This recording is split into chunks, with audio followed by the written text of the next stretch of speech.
I am 39 years old and I am becoming someone I spent my entire childhood trying not to become. I know this because my mother accidentally told me so last Thursday, without knowing that's what she was telling me, while making tea in her kitchen in Coventry. She was talking about my father. She didn't know she was talking about me. Right, I've written this out 4 times and deleted it 4 times, so I'm just going to go. My name isn't important. I'm 39, male, based in the West Midlands. I work as a project manager for a watershed management consultancy, environmental infrastructure, basically, which means I spend a lot of time traveling to various sites around the country and occasionally abroad. Married to my wife Diane for 12 years.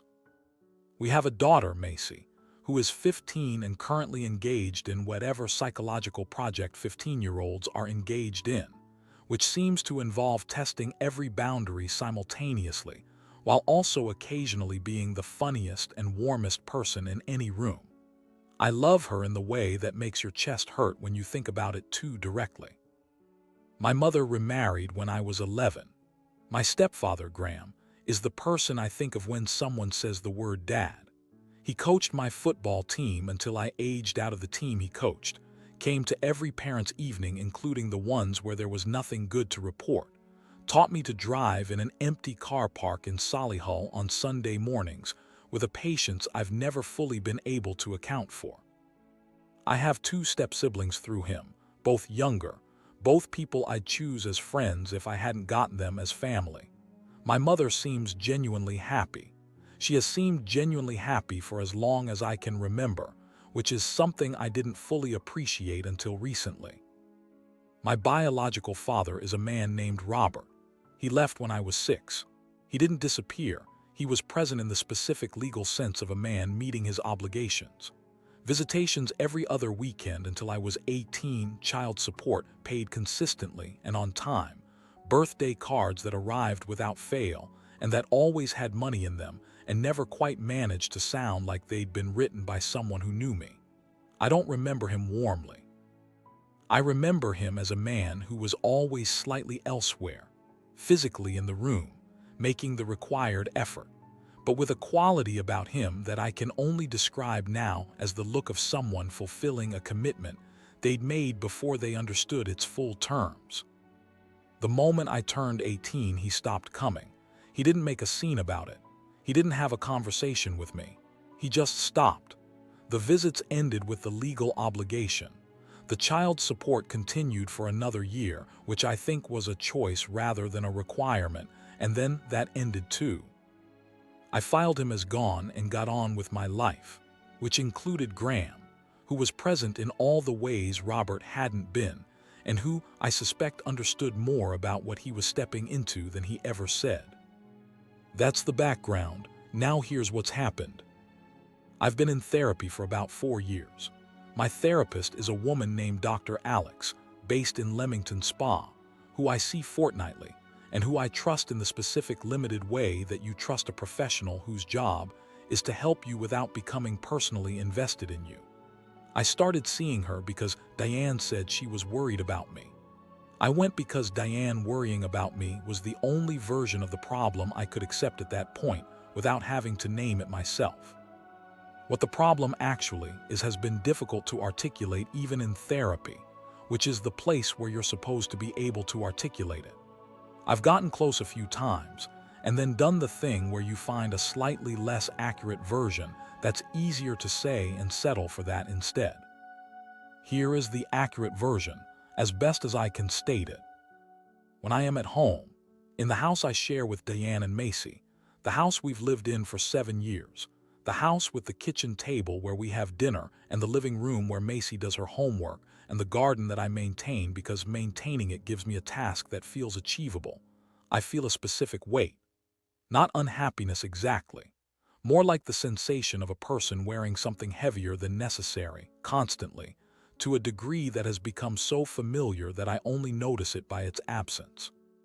And it is absent when I travel. I need to say this clearly because it's the thing I haven't been able to say clearly to Dr. Alex, or to Diane, or to anyone. When I'm away for work, a site visit in the Scottish Highlands, a stakeholder meeting in Bristol, a 2-day assessment in the Norfolk Broads. I feel like myself in a way I don't feel like myself at home. Not free exactly, just present. Like the weight has been set down somewhere and I'm moving at the pace I'm supposed to move at. I eat dinner alone in a hotel restaurant or a local pub, and I read something or look out the window, and I feel something that I can only describe as ease. Then I come home, and within a few hours the weight is back and I feel guilty about the ease in a way that makes the weight heavier. And that cycle has been running for approximately 3 years. I've told Dr. Alex it's work stress. I've constructed a version of the travel relief that attributes it to the contrast between the demanding nature of my professional life and the decompression of being away from the office environment. She's accepted this framing because it's a reasonable framing. It's just not the accurate one. 3 weeks ago, Macy said something at the dinner table. I'm not going to reproduce exactly what she said because it doesn't matter, and also because she's 15 and 15-year-olds say things.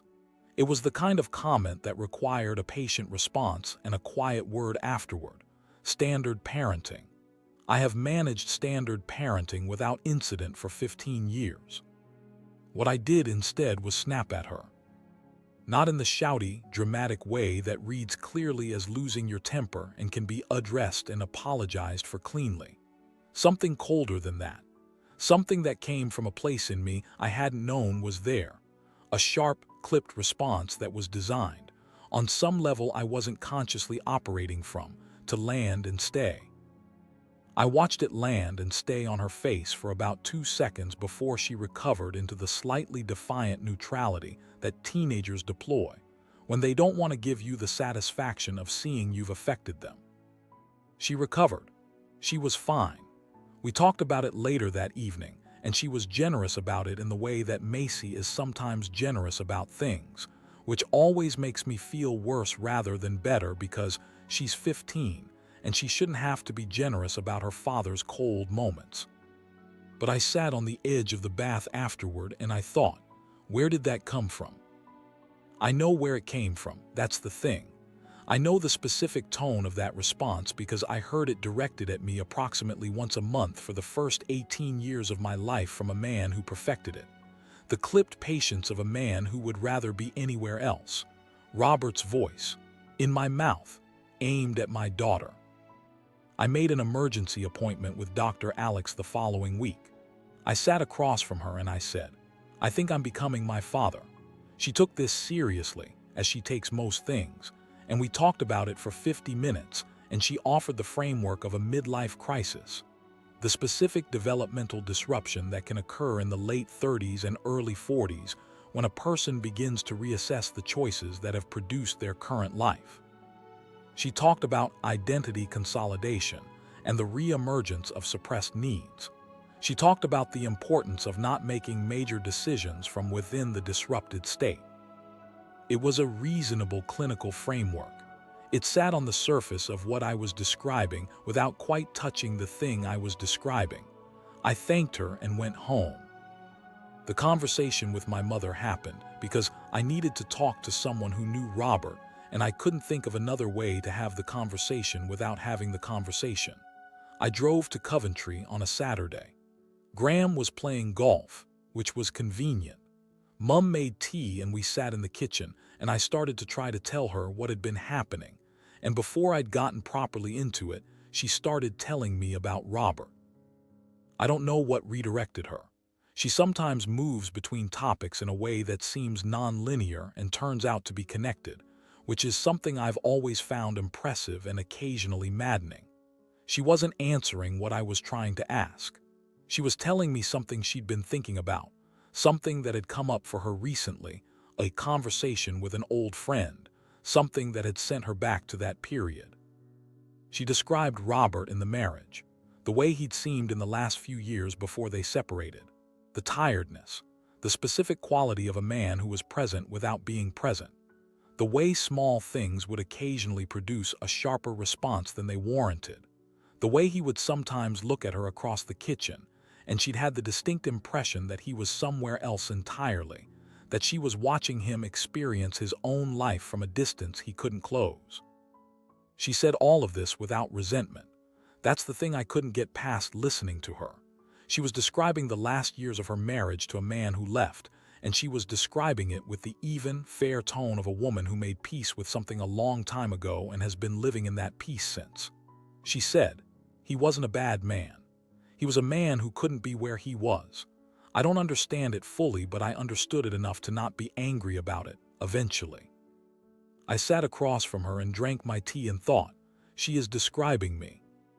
Not a version of me, not a tendency I might share. She was describing with specificity the pattern of my last 3 years, the tiredness, the distance, the sharpness at the wrong moments, the quality of a man experiencing his own life from somewhere slightly removed from it. I didn't say this to her. I did what I've learned to do, which is produce the correct facial expressions and appropriate responses and get through the conversation without showing what's happening underneath it. I'm quite good at this by now. It's not something I'm proud of. I drove straight to Dr. Alex's. She fit me in at the end of the day. I told her I needed to speak to Robert. She asked me what I hoped to get from that. I said I didn't know, but that I needed to know whether what I was experiencing had something to do with him. She said that was a reasonable thing to want to explore, said it with the careful neutrality of a professional managing her own reaction, and we talked through how to approach it. I found Robert's number through my mother's address book, which she keeps in the kitchen drawer and which she had no idea I'd looked at. I sat in my car outside their house and I called it. He picked up on the third ring. I said, "Robert, it's James." He said, "I know." There was a pause. I wondered when you'd ring. We met 4 times over the following 3 weeks. Coffee first, a neutral public space, the kind of meeting you can exit from easily if it goes wrong. Then lunch. Then 2 more coffees. He lives in a flat in Harborne, South Birmingham. Neat, organized, the flat of a man who has been living alone for a long time and has made a deliberate peace with the living aloneness of it. He's 64 now. He looks like an older version of the man I remember from the fortnightly visits. The same quality of stillness, the same slightly elsewhere quality, except now the elsewhere feels less like absence and more like where he actually lives. I didn't go in ready to believe him. I went in ready to not believe him, which I think was the right starting position given the circumstances. He listened to me describe what I'd been experiencing. He listened in the way of someone hearing a confirmation of something they'd expected rather than new information. When I finished, he said, "How long has the travel been the part that feels better?" I said, "About 3 years." He nodded. He didn't call it a lineage curse initially. He worked up to it over 2 meetings, which in retrospect I think was a considered approach, getting me to sit with the symptoms as real before introducing the explanation. So the explanation arrived into a context where I'd already confirmed the reality of what it was supposedly explaining. Whether that sequencing was deliberate or just how he naturally tells things, I don't know. What he called it eventually was a confinement crisis. He said some men in our family, not all, he was specific about that, not a universal thing, but a pattern across generations, hit a point where the structure of a settled domestic life starts to feel like something they're inside rather than something they've built, where the very things that should produce contentment produce a specific kind of claustrophobia instead, where the family, the home, the routine, the permanence, all of it begins to register as constraint rather than foundation. He said he'd experienced it. His father had experienced it. His grandfather. He said the men who stayed and white-knuckled through it had not, in his family's history, ended up somewhere good. I asked him what he meant by not somewhere good. He took me back to his flat and showed me. He has a box, an actual physical box, cardboard, sitting on the top shelf of his wardrobe. Letters mostly, some photographs, a few handwritten documents, 2 newspaper clippings. The letters were from his father and grandfather, correspondence between them. Some of it about the family pattern, written in the plain, direct language of men who didn't have therapeutic vocabulary and were trying to describe something real without the tools to describe it precisely. The pattern they were describing was consistent with what Robert had told me. The language varied. The shape of the thing was the same. The newspaper clippings were about my great-grandfather. I'm not going to reproduce the specifics here. I'll say that the outcome described in those clippings was the worst possible outcome, and that it followed a period described by people who knew him as a man who stayed when he should have gone. A man who fought the feeling rather than addressing it, who remained in a situation that was deteriorating, who ended it in a way that destroyed everything rather than preserving anything. I sat in Robert's flat with that clipping in my hand, and I felt something I don't have a word for. Not belief exactly. Something closer to the specific sensation of a thing you don't want to be real being real regardless. Then I drove home. I sat in a lobby on the A45 for about 45 minutes because I didn't trust myself to drive properly and also because I couldn't walk into my house yet. I went through approximately 7 emotional states in those 45 minutes, sometimes 2 at once. Bewilderment. Denial, active, almost aggressive denial, the kind where you're arguing with yourself in real time. Rage, directed at Robert for the convenient architecture of his explanation. Confusion. A specific grief I couldn't locate the object of. Back to bewilderment. The denial keeps coming back strongest. Because here's the thing I can't get past. The explanation is too convenient. A man who left his wife and child when the child was 6 years old has spent 33 years building a framework that transforms abandonment into necessity, that reframes leaving as a form of protection, that says what I did was the loving option and staying would have been the destruction. That framework has family documentation behind it. It has historical precedent. It has a newspaper clipping as a worst-case warning.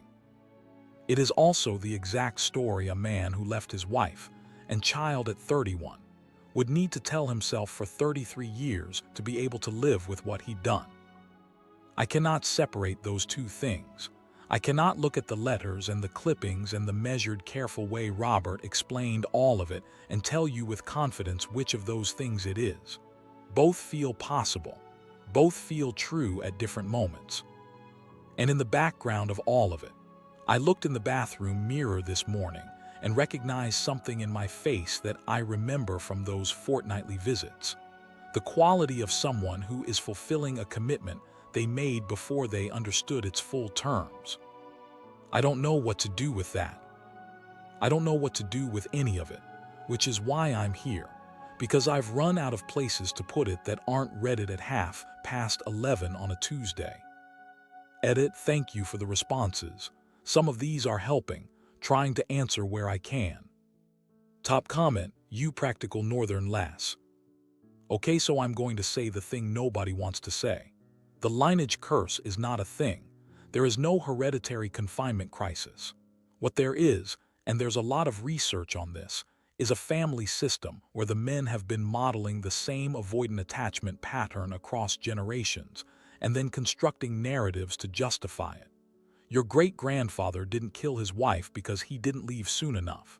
He was a violent man. Your grandfather and father didn't have to leave. They learned that leaving was what men in their family did when things got difficult, and they did it, and then they built a story around it.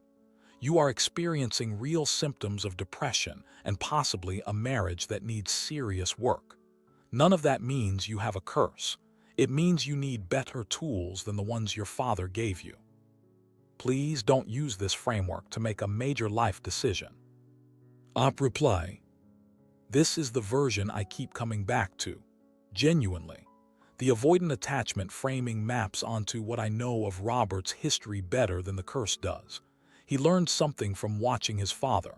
His father learned it from watching his. The learning became the pattern, and the pattern needed an explanation, and the explanation became the curse. That's cleaner than the alternative and also completely devastating, because it means there's nothing inevitable about any of it, and the men in my family just kept choosing the same exit, and then calling it something other than a choice. I don't know. I genuinely don't know. I keep landing here and then I think about the travel relief, and I think about the bathroom mirror and I'm back to not knowing. Commenter 2, u/watershed watcher UK. The travel relief thing jumped out at me immediately. I used to feel the same way, lighter when I was away, heavier when I was home. Took me 2 years of therapy to figure out that what I was experiencing away wasn't freedom from my family. It was freedom from a version of myself I performed for my family. The person I was at home was performing okay. The person I was alone stopped performing. The relief wasn't about them. It was about me finally being allowed to be unwell without managing anyone's reaction to it. Not saying that's definitely what's happening for you, but it might be worth considering whether the weight you feel at home is partly the weight of pretending to be okay in front of people who love you. Reply. This one landed harder than I expected.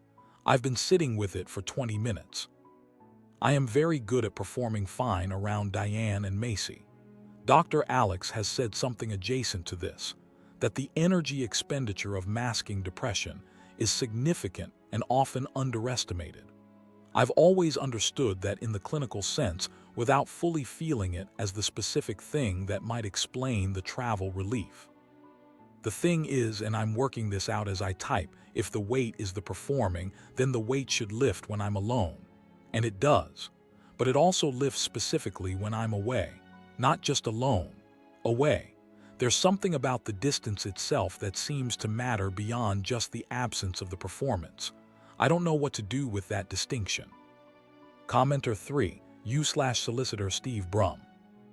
I'll probably get downvoted for this, but I think your dad might be onto something. Not about the curse specifically, but about the phenomenon underneath it. There's actually a decent amount of psychology on what some people call domesticity dysphoria. The way certain people with specific attachment and freedom-oriented personality profiles find sustained domestic routine genuinely distressing in ways that can't be resolved by just trying harder or loving more. It doesn't mean leaving is the answer. It means the setup might need looking at. Also, the fact that he was expecting your call is wild, and I can't stop thinking about it. Reply. The expecting thing is the detail I keep coming back to too. I've been trying to decide whether it's sinister or just sad. He's been waiting for 21 years for this conversation to happen because he knew, or believed he knew, that the pattern would repeat and I'd eventually need to have it. If his framework is real, that's just him knowing what was coming. If his framework is a story he's built, then he's been waiting for 21 years for the opportunity to deliver it to someone who couldn't dismiss it as easily as a stranger could. Both of those interpretations make me feel ill in slightly different ways. Commenter 4, u/tired mum of 3 staffs. I just want to say, and I say this as someone who watched her own dad do something similar, whatever is happening with you, your daughter is going to remember the snapping more than she remembers the making up. I'm not saying that to hurt you. I'm saying it because you clearly love her and clearly know something is wrong, and it sounds like you're spending a lot of energy trying to understand what's wrong rather than addressing the symptoms of it. Understanding is important, but Macy is 15 now. She won't be 15 for very long. Reply. Yeah. I know. You're right, and I know you're right, and I don't have anything to add to that. She was so generous when we talked about it afterward. She said it was fine. She knew I was stressed with work. I told her it wasn't about work and that it wasn't okay regardless of what it was about. She nodded and we watched television together afterward, and she fell asleep on the sofa, and I sat there looking at her and thought about the 2 seconds on her face at the dinner table, and I have not stopped thinking about it since. If the answer to whatever is happening to me costs Macy something, then the answer is the wrong answer. I don't know how to make that a concrete decision yet, but it's the thing I'm most certain of in this whole mess. Commenter 5, u/quiet observer Henry. Reading all of this, and one thing stands out to me that nobody's mentioned. You said your mother doesn't resent your father. You said she seemed to find it understandable that he left even without being told the full picture. You said your stepfather, Graham, has been everything Robert wasn't, which means your mother built a genuinely good life. Your home life with Graham sounds stable and loving, and Robert's leaving, whatever his reasons, produced an outcome that wasn't actually destructive for the people left behind. I'm not saying that justifies anything. I'm saying maybe the question isn't whether the curse is real. Maybe the question is whether the leaving is the only answer, even if something like the curse is real. Robert left. His version of addressing the problem was to leave. But you're not Robert. You have a therapist. You're on Reddit asking strangers for help. You're clearly capable of reflection he may never have been capable of.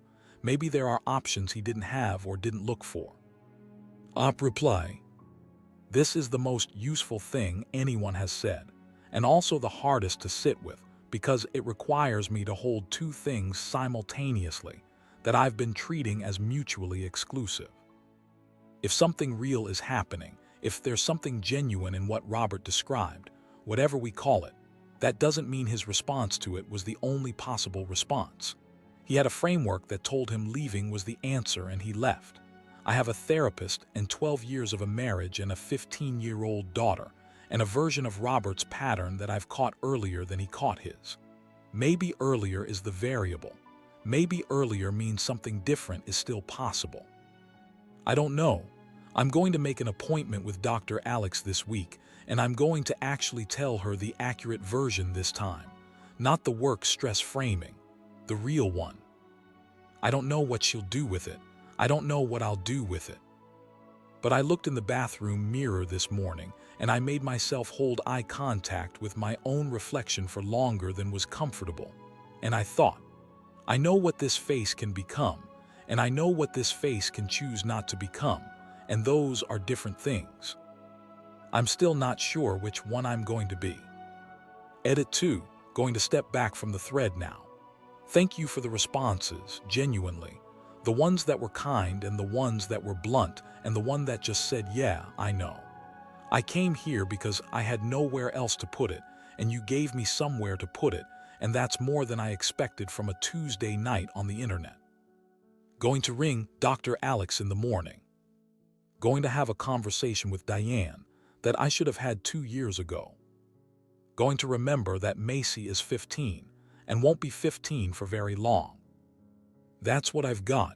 It's not much, but it's what I've got.